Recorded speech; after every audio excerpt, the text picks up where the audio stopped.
Trying to get this meeting started. So if you can find a seat, I'd appreciate it. Also, we're recording this meeting, so we want to keep it as quiet as possible for the members and residents that weren't able to make it. We're going to burn some CDs, and they'll be able to hear from our different speakers. We are going to start this out as a official council meeting, but then suspend business and move forward, and then I'll explain things as we go on. But at this time, I'd like to call the order of this council meeting to order. Sunshine Statement. Notice of this meeting was advertised in the Asbury Park Press, issued on February 6, 2013, February 13, 2013, regarding a location change posted in the municipal office building, Adrian Hall, the Ocean Gate Post Office. I ask everyone to please rise and salute the flag in a moment of silence. To the flag of the United States of America, and to the republic for which it stands, one nation, under God, indivisible, with liberty and justice for all.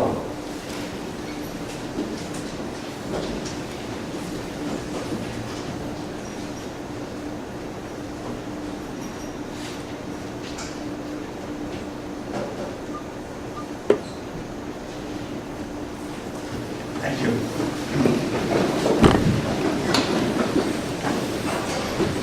Roll call. Mayor Kennedy? Here. Councilman Kendrick? Here. Councilwoman Castro? Here. Councilman Maylott? Here. Councilman McGrath? Here. Councilman Santucci? Here. Okay, do I have a motion to suspend all normal council business? Motion. Second. Roll call, please. Councilman Kendrick? Yes. Councilwoman Castro? Yes. Councilman Maylott? Yes. Councilman McGrath? Yes. Councilman Santucci? Yes. Okay, obviously, you all know why you're here. We're here to discuss with different professionals how to restore, rebuild from Superstorm Sandy. The way this is going to work tonight is we have quite a few speakers. We have FEMA representatives, we have a representative from the state, we have a builder who's experienced in lifting homes, just to explain the process. This meeting is informational only. What we're going to do is each speaker is going to speak. They're all going to take questions. They're going to break down after we're done all the speaking, and they're going to break down into the individual areas because everybody's going to have a specific question. Everybody doesn't have the same circumstance that they have during the storm. Some took on water, some have to raise their house, some don't. So in the essence of time and everybody here, to have repetitive questions to take one-on-one from everybody here, FEMA has gone through this many, many times already in the past several months, and the way they do it is this way. They break out, they give a presentation, and then once you have your questions, your specific questions, you will go to their area, and they will designate where they are in the room. Some are in classrooms, some people who haven't filled out or even filed for FEMA, you name it, they're here. They're here to help give you the best answers they can. As you know, it changes day to day, so we have somebody here from the state. The list that's here, if you didn't pick up the agenda, I'll be calling them up. Some of them are just going to give a short presentation. Some people, we have Habitat for Humanity, for example, Hope and Heal operation. We have all different kind of people here, and some may need it, some may not, maybe none of you do. But they're here, and please, if you do need it, don't feel like, you're going to have a private conversation with them. You can leave your name and phone number, so forth, and then call them, and they'll deal with you, or if you want to do it here tonight. But everyone that's here is here to help. I do want to thank Frank Vanalesi and the Ocean Gate School Board and their staff for letting me change the venue from our municipal building, which obviously with this turnout wouldn't have worked. As you can see, the crowd is here, it's overflowing. We would have a real problem in our municipal building tonight. So I want to thank the school, Frank, and the school board, which a lot of their members are here, for me to have this presentation here. And please, they're here tonight to answer your questions, but we want to do it one-on-one, so you have your specific question answered. And let's keep the conversation quiet when the speakers are speaking. We're going to jump around on the agenda a little bit. We're going to go first with, we have Suzanne Fitchner and Dick Reed here from Habitat for Humanity. I want to call up those two people, and they can give you a brief presentation of what they're all about. And then everyone will be here once the presentations are done to be able to talk to you one-on-one.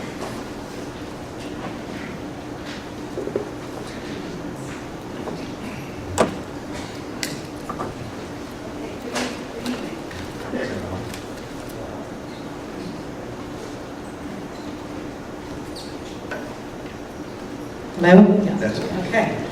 Good evening. My name is Susan Fichtner, and I'm here on behalf of Northern Ocean Habitat for Humanity, and we're here obviously on behalf of your community. Habitat is a Christian housing organization that builds and rehabs homes in Northern Ocean County. And we were here in your community on day 2 with Tom Fitzgerald, and we've been walking with Tom and your mayor and your community since the onset of Superstorm Sandy. So our intention here this evening is just to let you know that our mission is to help people get back in their homes. And there's nothing more important than being back home. So we just want you to recognize and realize that our mission allows us to rebuild and rehab homes with the cooperation of partnerships that we have with different organizations throughout Ocean County. So we partner with Lowe's, Home Depot, big companies as well as small, local businesses, and we use volunteer labor. So that's the way we're able to keep our costs really, really low. We also partner with contractors that come forward to help us in our mission, and we are the 6th largest construction company, believe it or not, in the nation. So we know what we're doing, and we do it quite efficiently and effectively. The reason that we have been walking with your mayor and your community is because we know there's going to be people, unfortunately, that are not going to be able to afford to do it with the actual funds that are coming to you through FEMA and through your insurance. So we have an application that is in the back of our table. It is based on income, and then it is also based on need. But obviously everyone has need here, so that's, that really is a given. And then we actually go through a process with a committee, and the committee reviews the application, so there's full transparency, so that we can in turn then identify the families that we can help.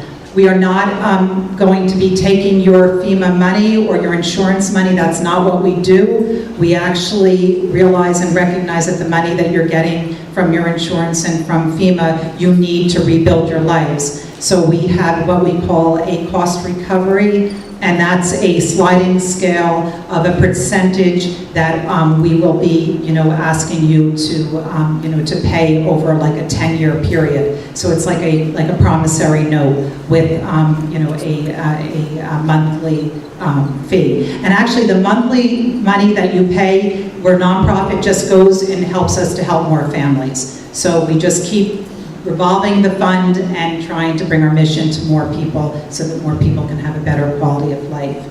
I'm just going to let Dick Reed have a couple minutes just to talk on behalf of the engineering perspective. He is a retired engineer from Fellows, Weber and Reed, and he's been kind of walking with the community also in the steps that are necessary from that end. So here's Dick. Good evening, that's all. The good news is that loan is zero interest, by the way. But once your application is received and reviewed, and if you're approved, then what we go through, we make an assessment of your home, a detailed review of your home, because we have to prepare a cost estimate for the purpose of your code enforcement officer. You have to determine whether or not you're substantially damaged or not, relating to the 50% or more of the value of your home. If it's substantially damaged, you have rules that you might have to raise your home. If so, that might be beyond our program because we can't elevate your home. We can rehabilitate, get you back in, try and restore what was there, including the electrical, the plumbing, the HVAC, the drywall, the flooring, things like that, the appliances.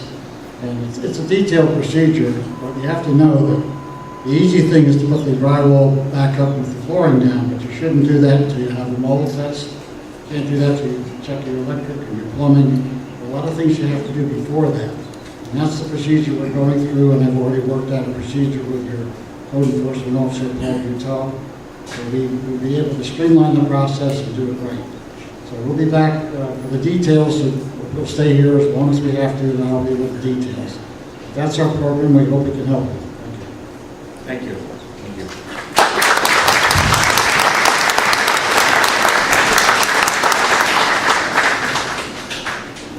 you. We also have, I believe we have somebody here from Hope and Healing.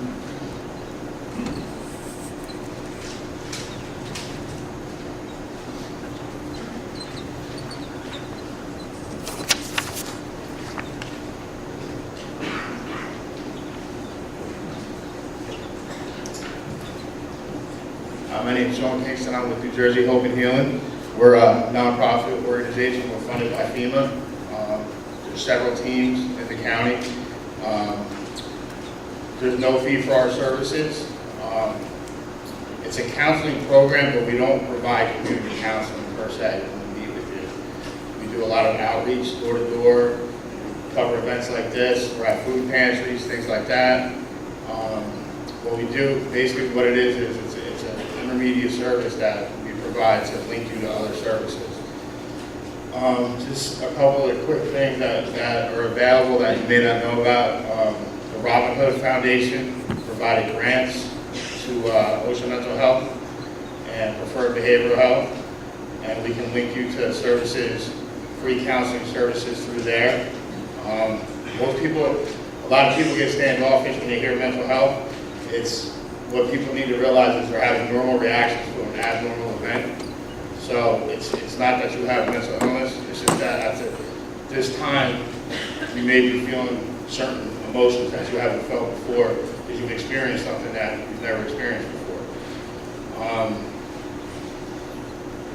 We have an 800 number that you can call. There's pamphlets in the back. There's free crisis counselors here tonight. The 800 numbers are open 7 days a week from 9 a.m. to 12 a.m. And they can, like I said, they can link you to services anywhere from legal. There's Ocean Monmouth legal services that are providing services to people for no charge. There is an income threshold. There's various other services. 211 is a good service to call. I know with 211, a lot of people in the beginning had teams of volunteers come to their houses and clean out their houses, mostly young people that were set up through 211. We set up various other services, case management. There's case management available because the FEMA process can become complicated.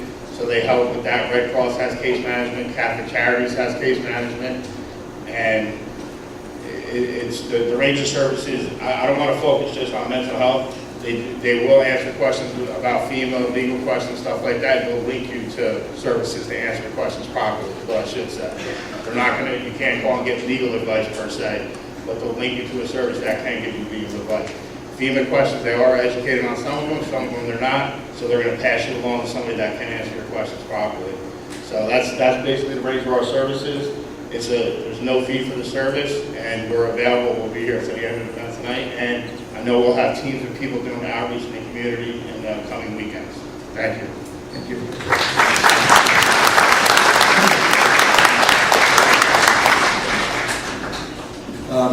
Is there anybody here from Operation Hope? I don't know if Jason Yancey got here or not. I didn't see him. We'll see if he gets here or not. How about Ocean Monmouth Legal Services? Is there anybody that came from that's Maria?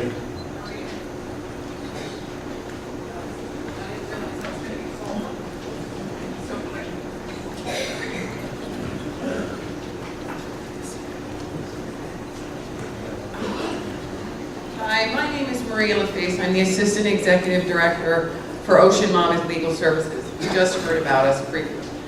We provide free legal services, but not to everybody. I don't want to, give you false hopes, but we need mics. We provide free legal services to clients. I hate this. We provide free legal services to clients who are 250% of poverty or less. We are now doing insurance, which traditionally we do civil law in housing, family, consumer, and entitlements. We are now doing insurance, FEMA appeals. I say this because the volume of people in this room that need assistance is overwhelming.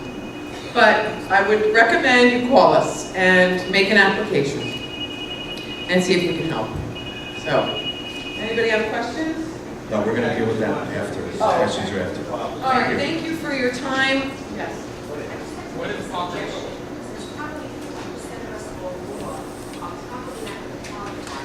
Any of those services where you have an income threshold. Each person come up, say what the threshold is, so we don't waste time on those. Our threshold, we did receive grant. Humanity and hope. I don't want you to waste your time either, I Ann. want to sit on a line and say, oh, you know, I absolutely agree with you. It's- Tell us up front, so we know. 250% of poverty is what the income level is. What that means to you is probably nothing.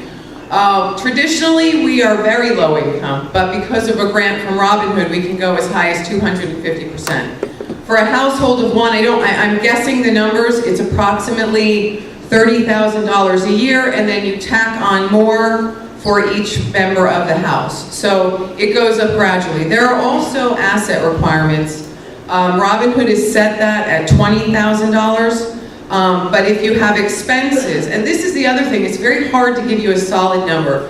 The Robin Hood grant allows us to deduct expenses. So for instance, if you're making $40,000 a year, and you are now paying rent that you didn't normally pay, and that's $11,000, you know, if I took it over the course of a year, that gets deducted from your income. So for us, it's new. We are serving a higher income population than we ever have because of the way this grant is written. So it will allow you, many of you, to be eligible, and that's why when I look at the need in this room, and there are I have lawyers, and I have very experienced lawyers, but I don't have hundreds of lawyers. So I don't want you guys to call and then think you're not getting the help. We are overwhelmed. The main issues right now are insurance and FEMA. Originally, it was landlord-tenant, which probably isn't an issue here in Ocean Gate, but we suspect, and we are now seeing home improvement contract issues, fraud issues, and maybe you're not there yet because you haven't started that process. But it literally is a whole area of disaster legal services. It starts with insurance and then FEMA, and then we're going to see what contractors do, and hopefully your town and another county does protect you from fraud.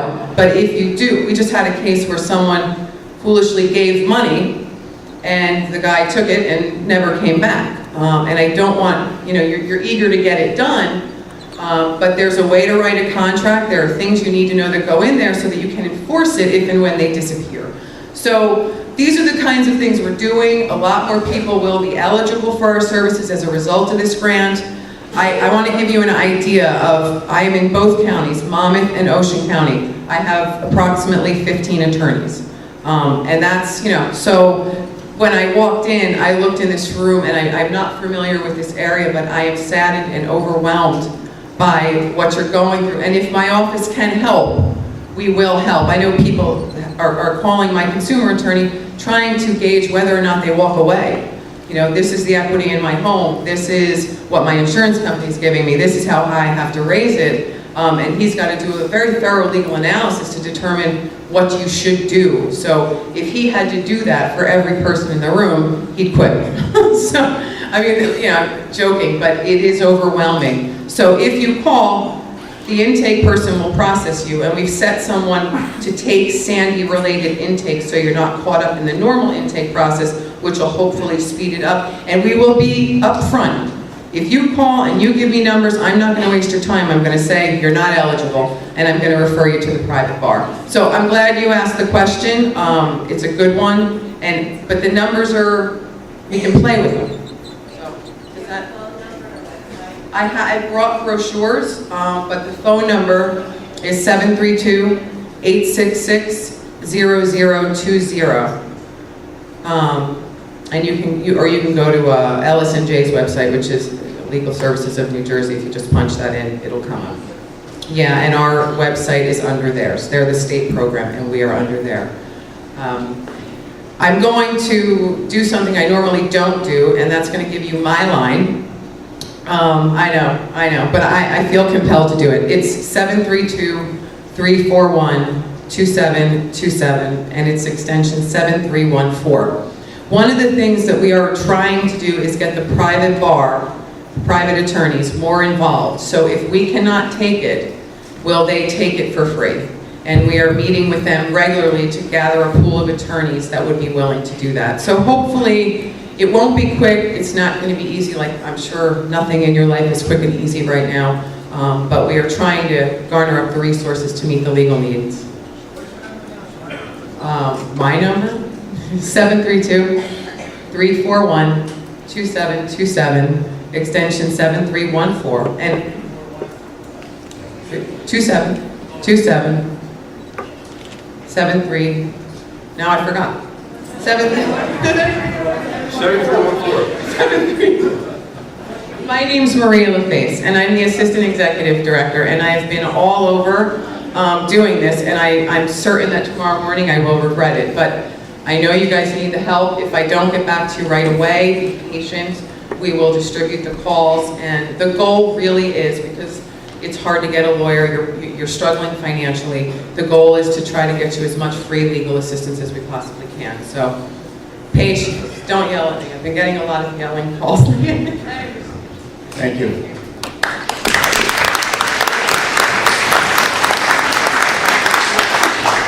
Once again, too, please, everybody that's speaking will be here afterwards, so again, no questions, so we can move this along so everybody has their fair share to be able to meet these people and see them after the meeting, because everybody, like the person that did get up and ask the question, it may not relate to 50% of you, but maybe it does, and you don't know that until you go speak to them.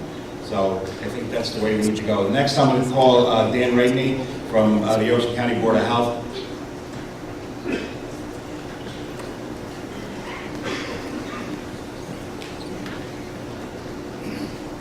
Good evening. My name is Dan Ragney. I'm the Director of the Ocean County Health Department, Health Officer for Ocean County. And I just wanted to thank Mayor Kennedy and the governing body for having us here tonight. We sent out letters to all the mayors in the county, and that's been pretty well received. I think we're getting a lot of good feedback.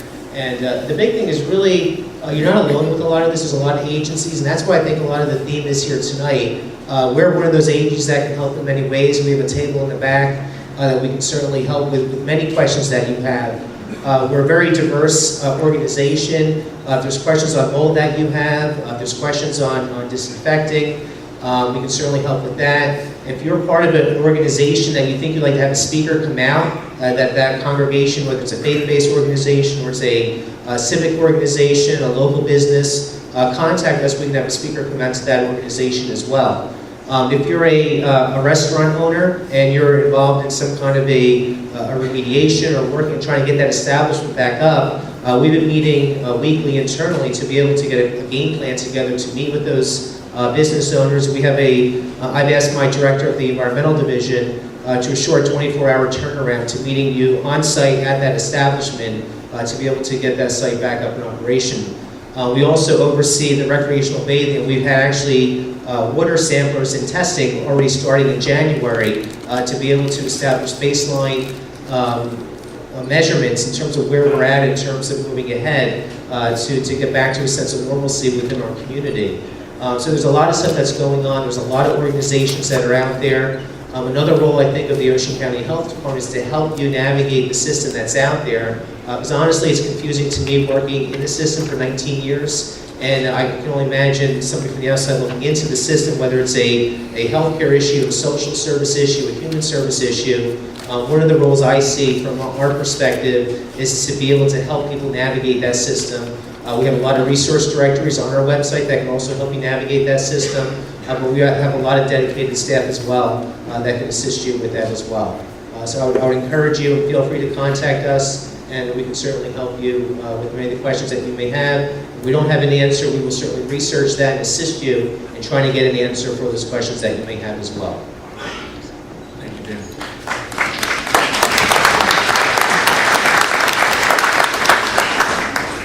Next we have Gary Olson Jr. He's from A True Builders. He's going to give you a rough idea of the process of rebuilding your elevator. Okay. All right, can you hear me there? The first thing you want to do is you want to make sure that you get 50% of your home cleared through the building department as an unsafe structure. And I believe that you can use a general contractor or a public adjuster or another professional to help you get a proposal together to make sure that you reach that level. If you reach the 50% level, you qualify for an ICC grant from your flood insurance. What does that mean? ICC is an increased cost of compliance.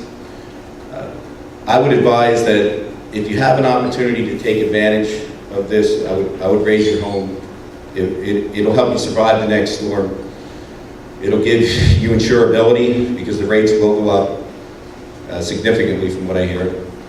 And if you do go up and you do decide to go up, I would take the governor's advice and go up an added foot over the suggested ADFE level.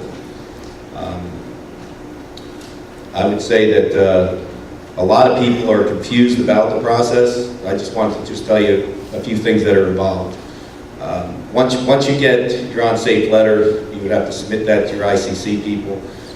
One thing I can tell you for sure is do not attempt to lift your home or move it at all until you're pre-approved. If you do, you can be disqualified for that funding, okay? As far as lifting the house, get a trained professional. There are certain things that are involved in it. You can lift off of the slab, okay? If you have a slab structure and you remove the sheetrock, please don't put the sheetrock back on because you have to bolt to the walls to lift the slab structures up, all right? You can lift it off the slab, the foundation, regular crawl space foundation, and off of a basement.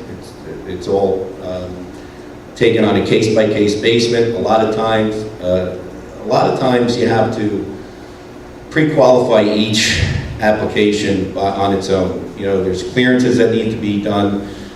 Typically, what they're going to do is they're going to undermine your block work. Let's say if you're on a slab, and they're going to run lengths of I-beams underneath your floor joists if you have a floor joist situation, and then they're going to run parallel beams across that perpendicular. And in some cases, if you have a change in joist direction, and they're going to jack the house up at the same time. Okay, if you have a situation where you need to put pilings in a V-zone, okay, you might have to shift the house forward halfway and then back. It will add to the cost. Or if you have a lot next door, it might be nice enough for your neighbor to give you some of their room. I mean, you might all have to work together a little bit here because there's some tight spaces. If you're not in a V-zone, there is a helical application that you can use to help support. The first thing you're going to have to get, while you're waiting for all this, you can do pre-engineering, all right? If you decide to go up and you don't want to wait on a long line months down the road, there's going to be quite a bottleneck. I would advise getting some pre-engineering done that you can do. And that would be get an engineering company out there, look at your foundation, do a structural report, see if it's safe enough to withstand. They'll also recommend the soil boring, I'm sure. The soil boring will actually tell the engineer where the soil is unstable. And generally it's unstable from peat, from hundreds or thousands of years ago. You get layers of vegetation. And when you put pressure on it through time, I'm sure you have different parts of your house sagging here and here if you're on the coast. What that report will tell them is how deep the pilings have to go, what the design pressure has to be, and then they can actually develop a plan and give you a piling layout and foundation plan. Now, if you have a situation in a V-zone where you have to use piles, then you have to get a little creative here if you're on a tight space. I don't want to scare anybody, but you have to really look at each application on its own, based on its own merit, okay?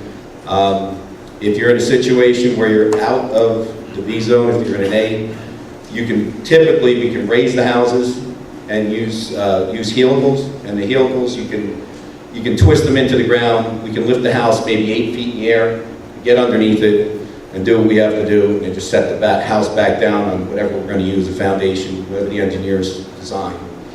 All right.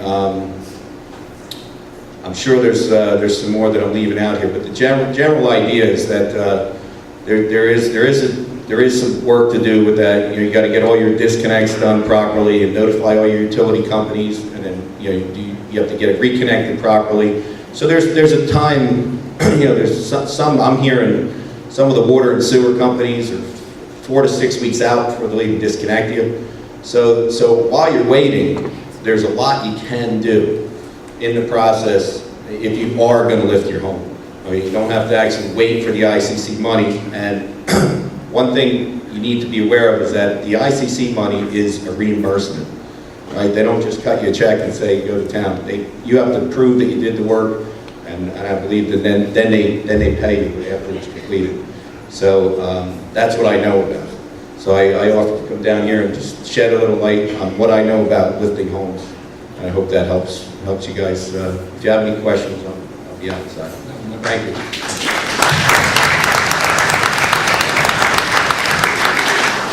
Next, we have Jonathan Cloud. He's from the Center of Regenerative Community Solutions. Great. Thank you so much for the opportunity just to share with you a little bit about what we're working on. You've been hearing about things like raising your homes, and so that's really beginning to plan for the next Sandy.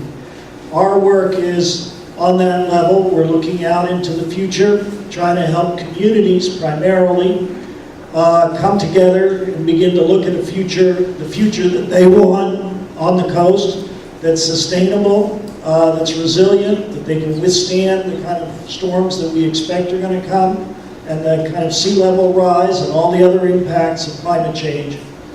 And in particular, we're looking at programs that will help communities save money and rebuild in a very smart way. So one of the ones that we're working on is something called energy aggregation. I don't know if anybody's heard of it, but we are already contracted to work with the town of Toms River to see if we can save the residents money on their energy bills by going out to bid on a community-wide basis. And so we'll be talking to your community about this as well. Another program that I'm working on is something called New Jersey PACE. The legislation was just passed last year. It's designed to help provide additional financing for people who want to rebuild in a way that's energy efficient, or who want to install solar or wind or other renewable energy.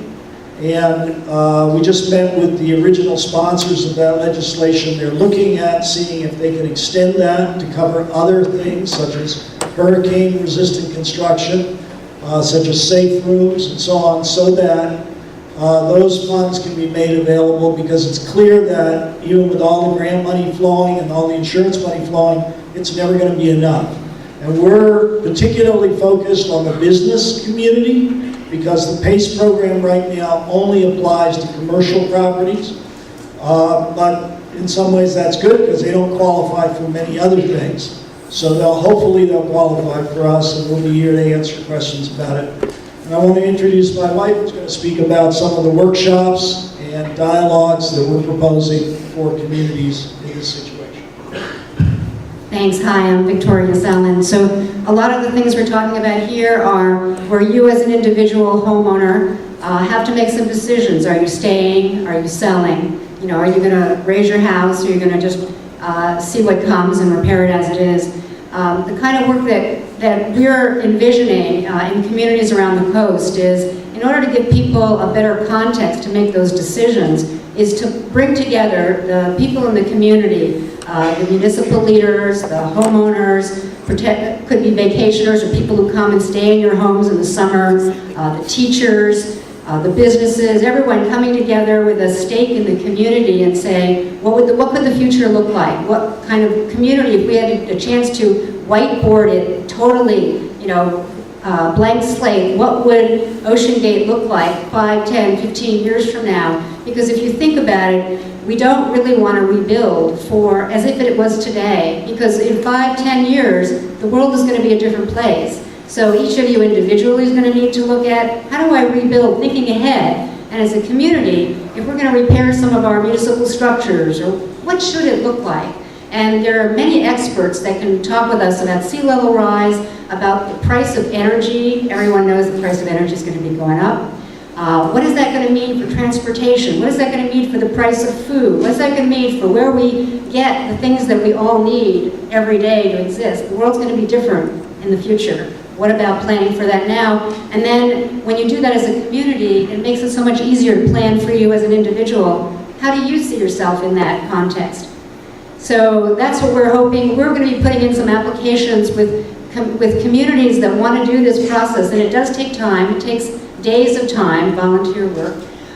We're going to be putting in for some grants, and if you're interested, I know that we're probably not the first people that you all came here to hear about, because we're talking about a bit about the midterm, but this kind of grant process is going to start this month. So if there are people in your community, if there are people here who want to raise their hand and say, I want to talk with you about having our community go through a process like this to envision the future, I would like to see, either a show of hands here, a couple of people, or come up afterwards and talk with us. Thanks.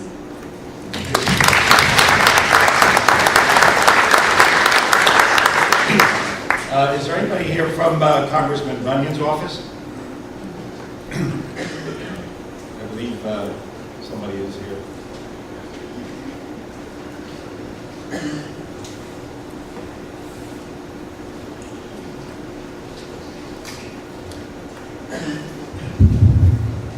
Good evening, everybody. We just stepped in at the last minute, so we just wanted to make sure and stop by to let you know that our office, we're not necessarily always going to be the primary resource. Obviously, there's FEMA, there's a lot of other community organizations, but our caseworkers, Marielle is here with me tonight. She's our Ocean County caseworker. She is available. We do have our constituent casework paperwork here. If you do run into a roadblock, whether it's with financing or FEMA or any of those types of things, we can always be a secondary resource for you. We have caseworkers all over the district, so you can always feel free, whether it's just individual questions, whether it's on national policy, grant money, ICC funding, which we've been talking about a lot today. All those types of things our office deals with directly. There's also going to be a community development block grant that's going to be coming from the federal government to the governor's office. That's also something that we're going to be working with the governor's office on and talking about from that perspective. So if you ever have any questions, feel free to call our Ocean County office. It's located in Berkeley, in Holiday City, right on Mule Road, right past the hospital and down by the train tracks. So again, feel free to stop by. Marielle and I are here. We're happy to answer any of your questions, and we're happy to provide any assistance that we can moving forward. Thank you. Next we have Jesse Sipe. He's a public adjuster. Hello, everybody. My name is Jesse Sipe. I manage Community Claims Associates, a local public adjustment firm in Toms River. I was asked to be here tonight just to kind of give you a little bit about what public adjusters do, how we can assist you in times like this. I'm not going to take a lot of your time right now, so if you have any questions, I'll be available. How much did you hear? Okay, my name is Jesse Sipe. I'm a local public adjuster from Toms River. I manage Community Claims Associates. I'm sure a lot of you have had experiences with public adjusters in the past and may be thinking about it now that some of these offers are starting to come. I will be available after this meeting tonight to discuss any questions you may have about insurance, how it applies to the National Flood Program, and what your rights and options are as a homeowner with what we've all suffered here. Thank you for your time, and I'll see you this evening. Thank you.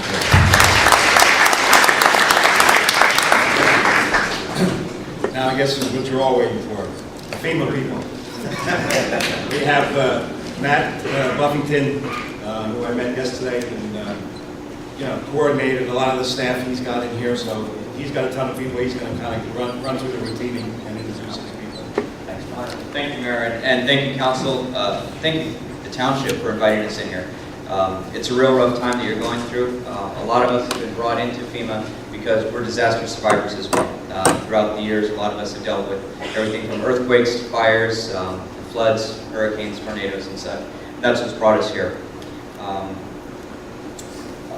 A lot of the questions you'll have and the frustrations you have, keep in mind that the people we brought here today, they don't make the policy, they don't make the rules, they don't make the laws. It's our job to convey that information to you that we have to the best of our ability and help you get through this process. We know that there are things that need to change. This isn't the time or the place to do that, so please bear with us and work within the guidelines and the regulations and everything that we have to deal with as well, okay? In the back, we're going to have 3 rooms set up with computer access to go over some of the flood maps. There's a lot of concern about whether or not to raise your homes, the different processes involved there. So we have computers available. The school has been very generous to allow us to use that. We also have a room with our community relations team for any of the individual assistance claims that some of you may need some assistance with as well. As we go through the process and you're talking with different people, please do not self-qualify or self-deny. Go through the process. There are several programs that a lot of people think they aren't eligible for. They bypass for whatever reason, and they miss out on monies or funding or a process that might be able to help them get back on their feet. Okay, so please do all the steps necessary. And finally, if we don't have the answer, a lot of things are changing, it's very fluid. If we don't have it, and we'll take your information, we'll try and get you a good answer as soon as we can with it. So please, share that information, we'll take it back up and get back with you. Okay, we have 3 individuals tonight that we're going to speak to you about. Our first is going to be from our Small Business Administration. We're going to ask Adrian to come up and speak to that program. Following that, we're going to have our National Flood Insurance Program, and then our advisory-based flood elevation program. We'll go from there, and at the end, everybody will be staying around to answer your questions and help you out as best we can. Thank you. Adrian?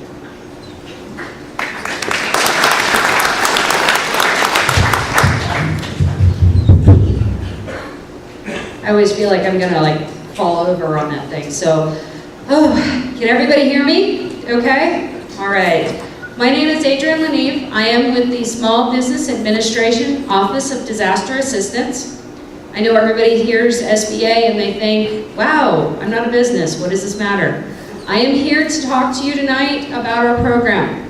One of the most important things that I can tell you tonight is the SBA program. We offer low interest loans for homeowners, renters, and businesses of all sizes, including private nonprofits, okay?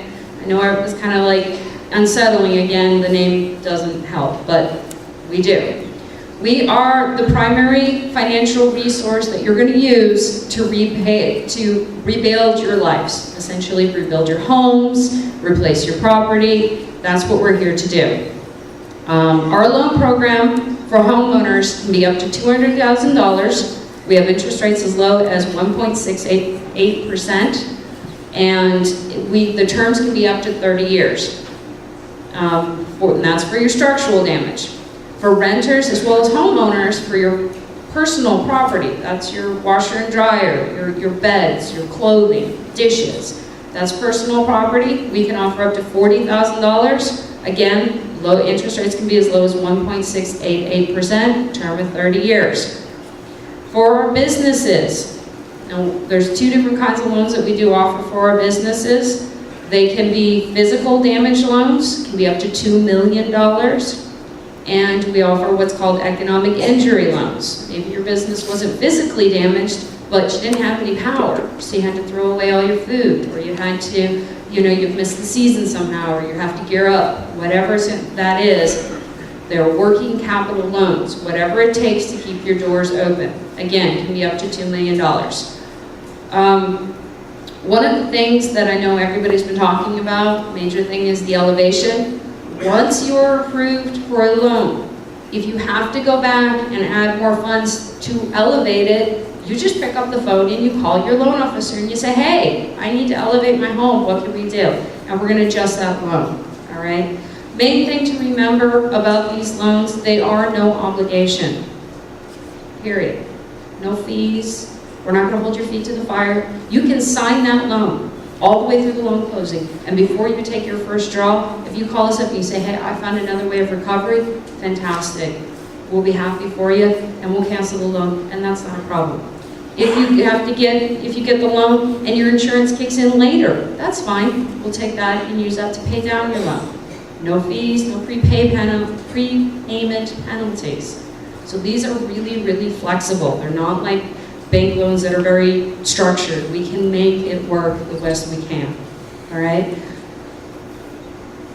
Main thing here, if you forget everything I say, remember one thing. March 1st, that is an important deadline for you. This application to us must be in by March 1st. If we don't approve you for a loan, for whatever reason, that denial letter will help you get back with FEMA, will refer you back to FEMA for their other needs assistance for possible grant consideration. If you don't have that denial letter, you did not go through the process, then you're leaving money on the table, you're leaving your options on the table. So it's very, very important. If you decide, hey, I don't want a loan, that's okay, still go through the process. This is a tool in your tool belt to help you recover. And I know we have carpenters and masons and we have all your construction workers. You know, if you don't have that right tool, the job ain't getting done. I'm here to offer you a tool. If it works for you, fantastic. If it doesn't, hey, no harm on it. If you haven't already applied, you can go down to the Disaster Recovery Center. We have one in Fisher, in Toms River, which I think is that direction. You can call our 800 number. You can go on to sba.gov, scroll down to the bottom, there's a big button that says electronic loan application. All three will get you to where you need to go and we'll answer your questions. But again, March 1st, very, very, very important. I will be here, my partner in the back, Mark Jameson, he will be here, and we will answer any questions that we possibly can, because I saw a hand back there, so you just come find us. I'm going to wait for you, and I will answer any questions that you guys have, okay? So with that, I shall pass you on.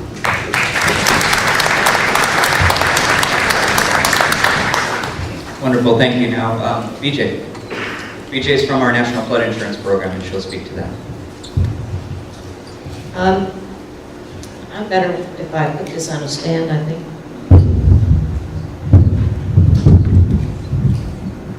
Sounds like hurricane winds, as we were introduced, most everybody with FEMA has been through a disaster or two. FEMA's very first disaster was Hurricane Frederick, and that hit my hometown of Mobile, Alabama in the late 70s. And it was horrible. Absolutely horrible. It completely changed the face of our town, of our beautiful island, Dauphin Island, and we thought, man, this can never happen to us again. Well, my first disaster with FEMA was Hurricane Katrina. So it certainly can happen again. Luckily, when I joined FEMA, I fell into the ranks of hazard mitigation. And hazard mitigation is a very small part of FEMA, funding-wise, but we'd like to think we're a very large part of FEMA as impact-wise. We have mainly 3 departments: hazard performance and analysis. These are the folks who develop the research and the details that go into your flood maps. And also, building sciences are a group of people who go in after a disaster. They analyze the impact of different disasters on structures, the structural environment, and that goes into your building codes. So with this department, with the research, we try to develop, analyze your risk to any form of a disaster. And then in the case of flood, we use this information to inform the National Flood Insurance Program. We also use this information to help a community plan to decrease its risk. Because while insurance is a very good thing to have, if you know what risk you're facing year after year after year, then it's wise to develop a plan to mitigate that risk. Because just because you have insurance and you know that you can count on being able to rebuild, it's a little annoying year after year to have to keep replacing all of your mementos. Once you've got all of this information, you go on to develop your plan. And I believe Ocean County is in the midst of developing its first hazard mitigation plan. And this plan recognizes all the risks that you face, and it develops a detailed community-level plan to avoid, to get, in most cases, is to get up above the flood. And then our next program is the hazard mitigation assistance. It's a very small funding program, but we feel that once we've drilled down and we know exactly where the real problem issues are, that we don't need a lot of funding to help you decrease your exposure to a risk. So while I was introduced as the NFIP person, you can see that we are a lot more detailed than just the insurance. We are support and training and research for a community, but really the real hazard mitigation is done by your mayor and your council and your building official, and it's absolutely done by every member of the community. So the onus is to take all of the information that we've developed and have the citizens of Ocean Gate make it a success story when the next storm comes in.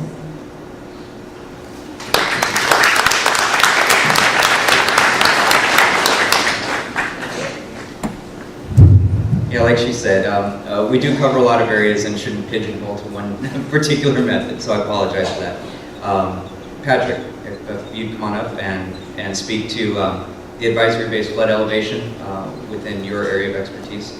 And then also, FEMA, as you know, partners with the state and the local municipalities. The New Jersey State Office of Emergency Management, we have Andrew Martin.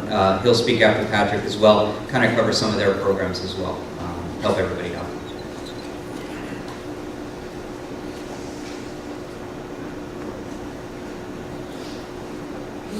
Good evening. Can everyone hear me in the back? Just want to be sure I'm close enough. All right.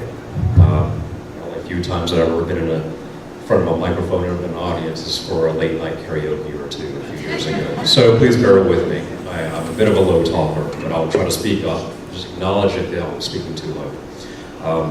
Before speaking about the advisory-based flood elevations, I want to touch on one other program area. A quick show of hands. Who here has heard about Hazard Mitigation Grant Program? Okay, I know there's been a lot of discussion of that. I'm not going in depth into it. I'm not a specialist in that, but I just want to say, just to give you some background on what that is. As a whole, FEMA funds the Hazard Mitigation Grant Program. And these monies are awarded to the state, each individual state. The state is responsible for administering the Hazard Mitigation Grant Program amongst its local municipalities, township, borough, county, city, here in the state of New Jersey. You're probably hearing some discussions regarding, I hear there's money out there to help buy me out, to help elevate me, to help even maybe demolition or maybe some other mitigation opportunities out there. The reason why I'm bringing this up here, and I'm not stepping on any toes from the state here, is to just reiterate right now is, if you are seeking a potential funding opportunity or a potential mitigation opportunity regarding that, you would be talking directly with your local officials. They will be taking your information from that as part of an application process. They are working within their county office of emergency management, point of contacts, who then also relay that back up to the state. And that administration is vetted through these key players overall. So with that said, that's all I'm going to say about HMGP on that. The bigger focus here right now is advisory-based flood elevations is my discussion. Who here, again a show of hands, has been to region2coastal.com to take a look into your own ABFE? Oh, okay. Within that website, there are several tabs. One of the tabs that I would like to focus on is frequently asked questions, FAQs. And I hope if you get familiar with that, if you've already been, that will answer a lot of questions that you may still have lingering. We've compiled those questions from previous meetings with public officials and open town halls such as this. And the general questions that we get asked, we do post that in frequently asked questions for homeowners, businesses, for public officials, and general advisory-based flood elevations. So if you have not been to that website or familiar with it, we do have 3 rooms set up. We have quick post-it notes set up that say ABFE. And within those rooms, the local officials have given us an opportunity in setting up some of the computers already in these classrooms, and we're going to get you on the computer. And once you get on the computer, we're going to navigate you so you can empower yourself and get familiar with it. And from there, we'll actually go into more depth if need be, discussing what do these numbers mean, what do these zones mean.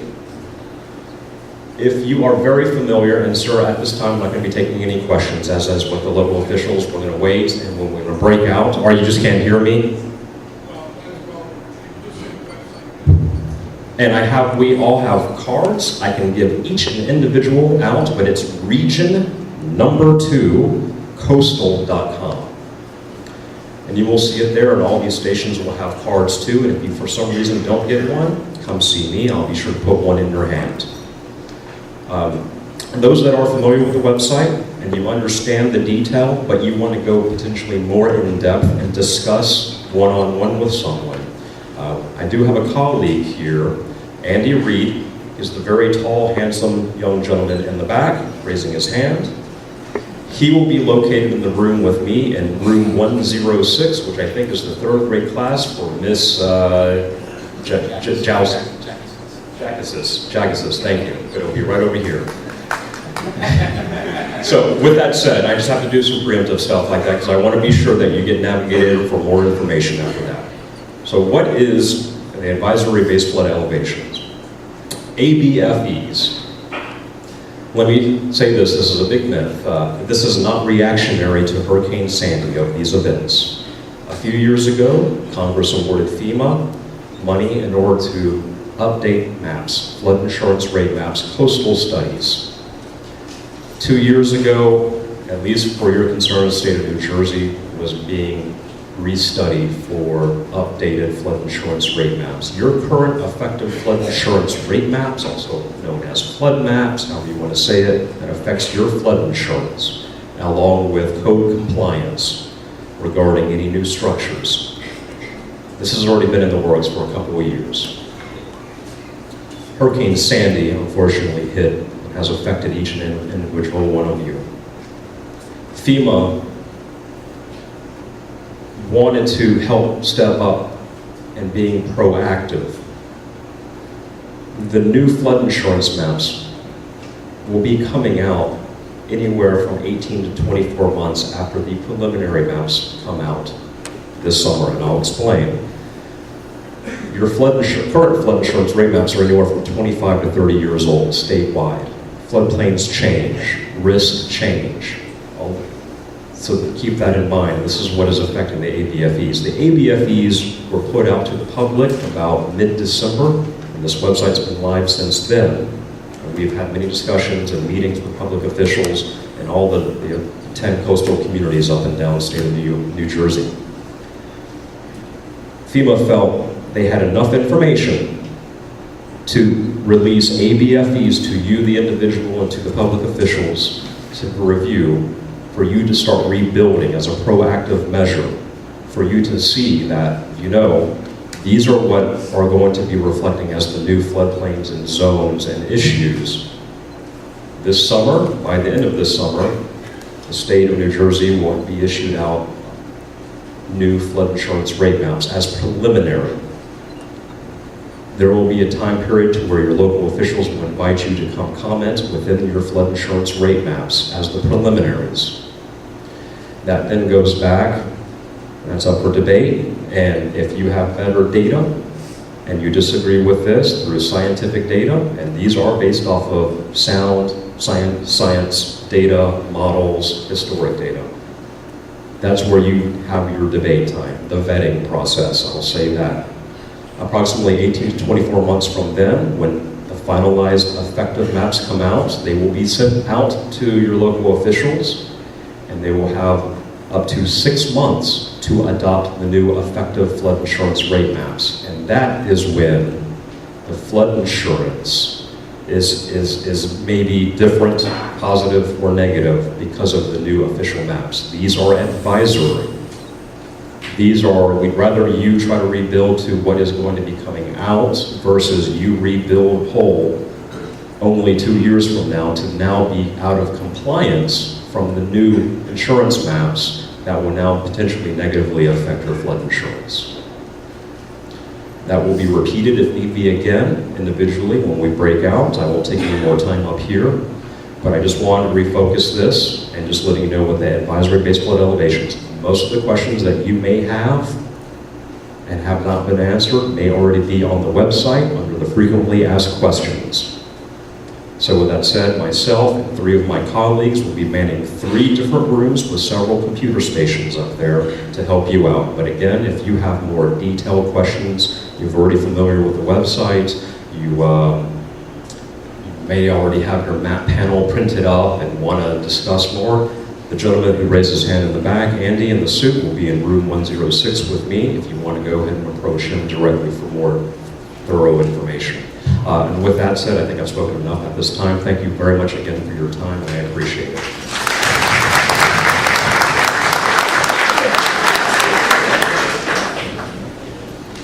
All right, thank you again. And from the Jersey State Office of Emergency Management, Andrew Martin. Hello. As he said, I'm a mitigation specialist, so the state's, my role is to help the state administer the hazard mitigation grant program, which is the elevation grant everybody's been hearing about. And that's going to be administered through the local community. So if you want to get on the list, if you need that money, want that money, I would advise you to contact the local community. My partner, Chief Arquet, and I, in fact, we're here to answer any questions on an individual basis. That money comes from FEMA, goes to the state, and then will go through the local community. So we'll be interacting with your local officials to administer that money. That money can, as a lady mentioned before, mentioned income requirements. There are no income requirements. No second or primary homes are eligible potentially. It's a limited amount of money, so the decisions haven't been made yet. Right now we're collecting names through the local communities to determine what the need is across the state and where that money specifically will go. So we don't have exact answers of actually how much money is available. So, but we'll be available to answer questions. Thank you.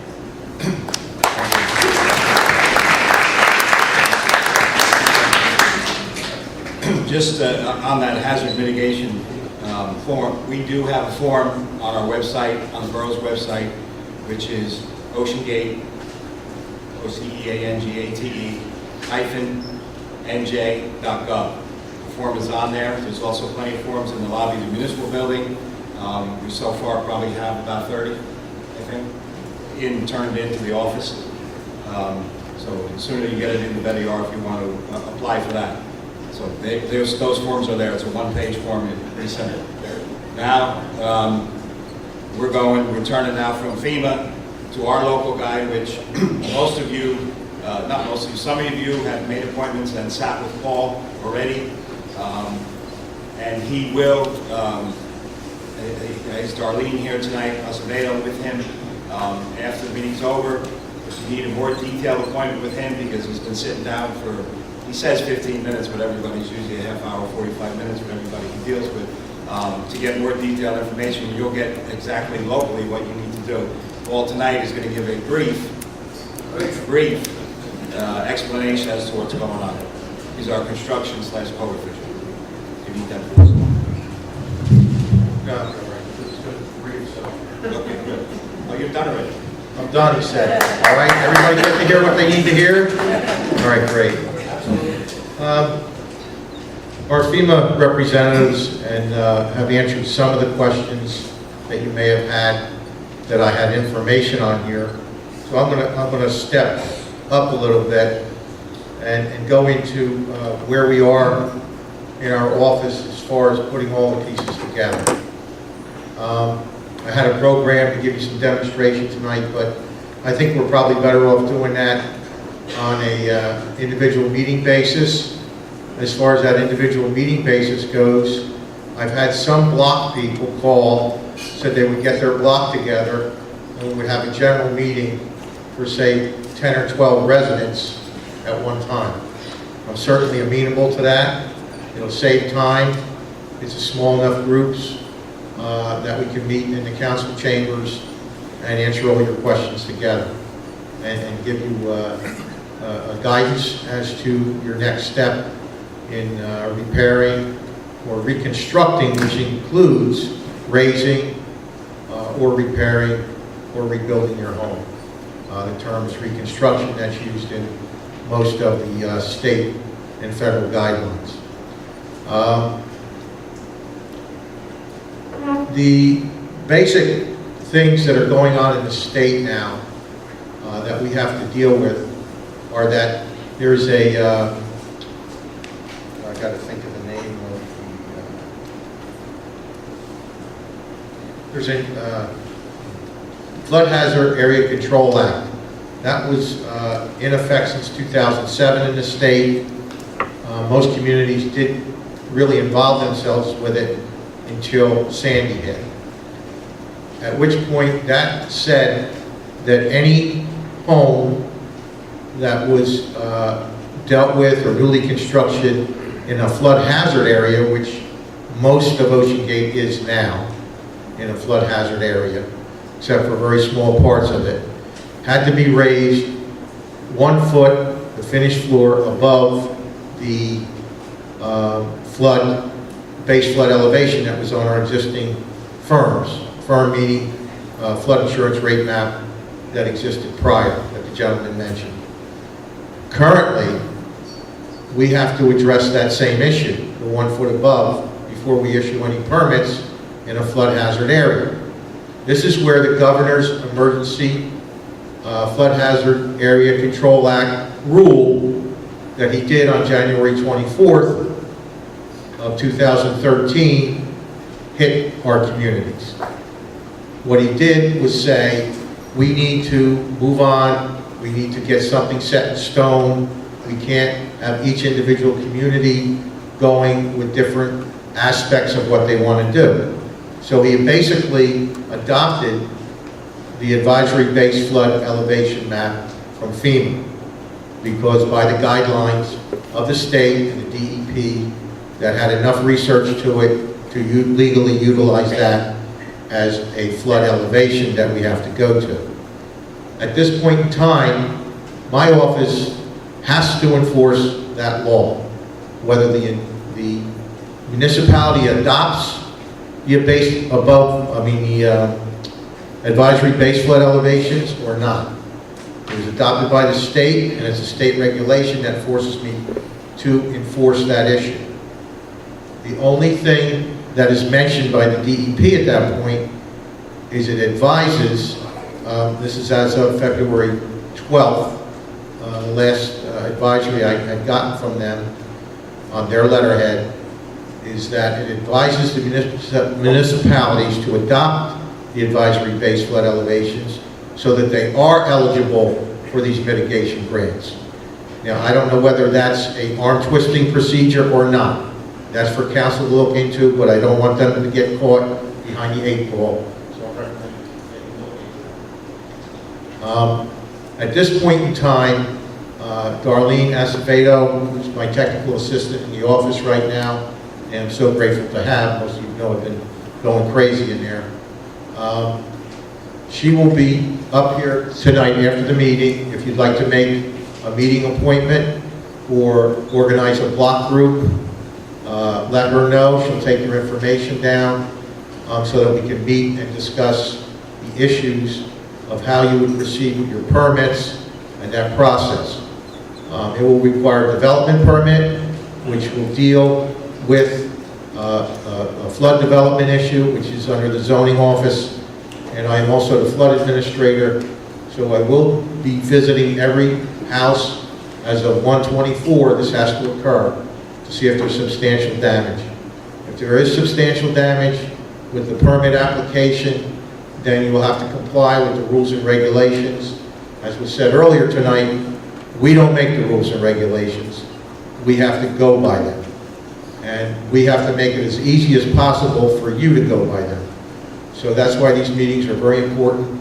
between you as the citizens of the community and my office so that we can make this go smoothly and efficiently for everyone. I think that's pretty much it as to where we are now. One other very important thing that I think you all want to know, and one of those questions is, can I live in my house before I raise my house if I have substantial damage and I need to repair it? The answer to that question is yes. The DEP has set up a process with the Uniform Construction Code that allows us to issue you a permit if you're substantially damaged to do your interior renovations, with the caveat that you will update your permit for house raising to the required advisory above flood elevation. Okay? That we can issue. You can move back in your house. That can go, is good for up to 4 years, as the ICC loan program, or not loan, grant program is good for from the date of the substantial damage letter. So that is concurrent with that, those 4 years. What happens is you'll be issued a temporary certificate of occupancy that will be renewed every year for those 4 years. At the end of the 4 years, you are required by law to have raised your home. Okay? There's no ands, ifs, nors about it. There's legal apparatus to deal with that situation. But at least it gives you the comfort of knowing that at least by that time, the advisory base flood will be the permanent firm that the federal government adopts. And if you did have the opportunity to get out of a V zone and go into an A zone, that's your last shot, but you're still in your house. You're still doing what you need to do, but you still now have possibly 2 more years to comply. So that's where we are. That's how the state is seen, to try to make it work for everyone, to not hurt the people that want to raise and not hurt the people that really don't want to raise, but will do so if they have to, but really aren't sure yet. So this kind of helps butter the bread on both sides of the table and get people in motion. I'd be happy to answer any questions up here tonight while we're taking meeting scheduling, which Darlene will be taking. I'll be sitting up at the front table here, and Darlene will also be up here. So thank you very much for your patience and your patience in the community.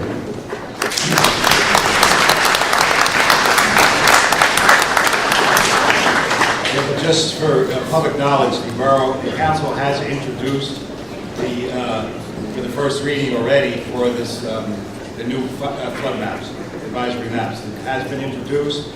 There will be a public hearing and adoption. You can get that on the website, what meeting, when, and what day we're going to do it. So there will be a public hearing on that, and I suggest that all of you that have concerns that are affected come to that meeting.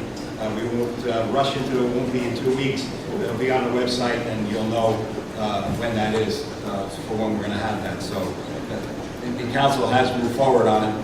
The state has mandated us.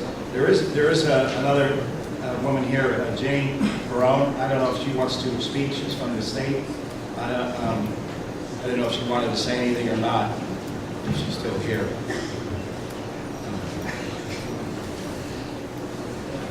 I guess she doesn't want to speak. Oh, she did. Oh, she didn't want to. Okay. All right. I also have one last speaker. We have Susan Martek. She's the voluntary agency liaison for FEMA. She was here. I know she was sitting there. Susan was probably, she's back with FEMA people though.